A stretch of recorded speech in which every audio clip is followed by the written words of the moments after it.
Hi hello नमस्कार. मी उज्ज्वला तुमचं स्वागत करते आपल्या आजच्या नवीन ब्लॉगमध्ये आणि आपल्या यूट्यूब चॅनलमध्ये. सुंदर अशा दिवसाची सुंदर अशी सुरुवात या सुंदर अशा गुलाबाच्या फुलापासून. या झाडाच्या फुलाचा कलर खूप छान आहे, म्हणून मला हे गुलाब खूप आवडते. जेव्हापासून पावसाळा चालू झाला तेव्हापासून या झाडाला खूप छान फुलं येत आहे. तुम्ही बघू शकता एकाच फांदीला 3-4 कळ्या आलेल्या आहेत. ह्या आहे बिस्लरीच्या बॉटल. ह्या पुन्हा आपण पाण्यासाठी वापरत नाही, म्हणून यामध्ये मी झाडं लावलेत. जेव्हा ह्याच्या फांद्या लोंबतात ना तेव्हा ते खूप सुंदर दिसतात. हे आहे जास्वंद. सध्या याला फुलं नाही आहे, पण जेव्हा येतील तेव्हा मी तुमच्याशी नक्की शेअर करेन. आणि तुम्ही इकडे वातावरण बघू शकता, कधी ऊन तर कधी सावली असं वातावरण झालेलं आहे. आणि हे आहे ख्रिसमसचं झाड. जेव्हापासून मी जमिनीमध्ये लावलेलं आहे तेव्हापासून याची ग्रोथ खूप छान होते. हे घरी होते म्हटलं यांना मला आज एक्झिट स्वच्छ करायचा होता, पण स्टूल घेऊन वरतं चढावं लागलं असतं, म्हणून यांनीच दिला मला हे स्वच्छ करून. ते हे सर्व आटोपल्यावरती मी माझा स्वयंपाक करून घेतला. मुलं घरी येण्याच्या आधी मी स्वयंपाक वगैरे बनवून घेते. रात्री किराणा आला होता. किराणा तर मी रात्रीच भरून ठेवला, पण हे काही भरण्या मी रात्री घासून ठेवल्या होत्या, आज उन्हात वाळवत ठेवल्या. भरण्या रिकाम्या झाल्या, भरण्या असो की डबे असो, मी रिकामे झाल्या की पहिले ते घासून घेते, उन्हात वाळून घेते आणि नंतरच त्यामध्ये धान्य भरवते. त्यामुळे आपलं किचनही नीटनेटकं आणि स्वच्छ दिसते आणि ते डाग वगैरे असलेल्या भरण्या चांगल्या वाटत नाही. हे सगळं आटोपल्यावर मी माझा राहिलेला स्वयंपाक पूर्ण करून घेतला. विहान आराध्या शाळेतून आले. आराध्या गेली तिच्या कामाला, पण विहान काही आतमध्ये येणार नाही लवकर.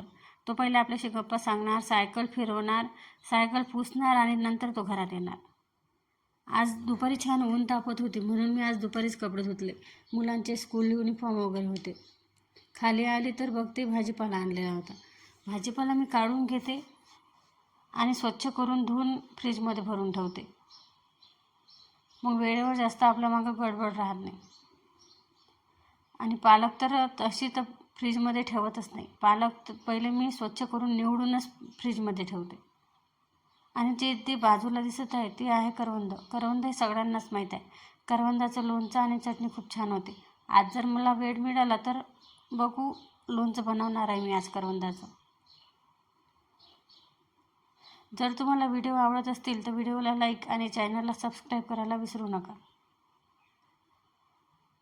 आज हे विहानच्या बाबांनी आणि विहानने हे कारनामा करून ठेवला आहे आणि माझ्यासाठी एक शिल्लकचं काम करून ठेवलं आहे.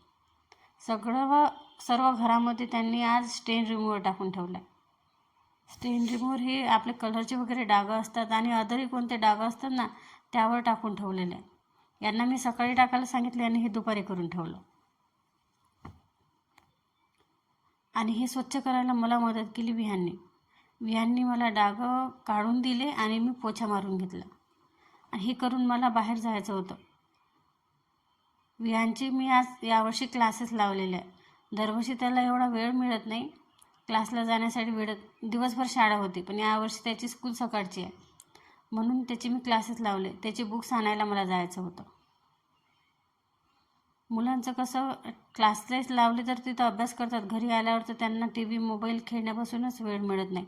आणि नंतर मी करवंदाचं लोणचं बनवलं. आज सकाळपासूनच ऊन खूप छान होते, म्हणून मी गहू आणि ज्वारी वाळवत ठेवली होती. गहू ज्वारी वाळून घेतली आणि मी आपल्या घरचेच हे पीठ गिरणी आहे, याला आमच्याकडे चक्की म्हणतात, यामध्ये मी दळून घेतलं. दळलेल्या पिठाची भाकरी आणि पोळ्या खूप छान येतात. चला आता भेटू पुढच्या व्हिडिओमध्ये. तोपर्यंत सर्वांना बाय.